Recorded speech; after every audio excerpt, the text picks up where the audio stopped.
राज्यात 100% मूलभूत साक्षरता व संख्याज्ञान व 80%हून अधिक पदवीधरांसाठी रोजगार निर्मितीचे उद्दिष्ट आहे।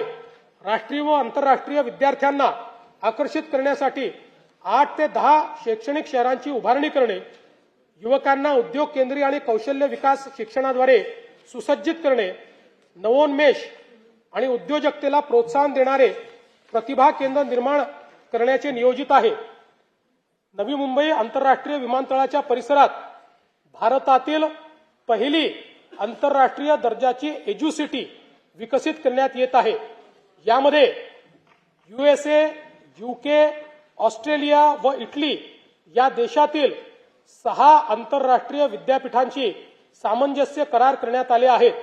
या सर्व विद्यापीठांचे अभ्यासक्रम याच वर्षी सुरू होणार असून या उपक्रमांमुळे राज्यात राष्ट्रीय व आंतरराष्ट्रीय विद्यार्थी ज्ञानार्जना करता येतील।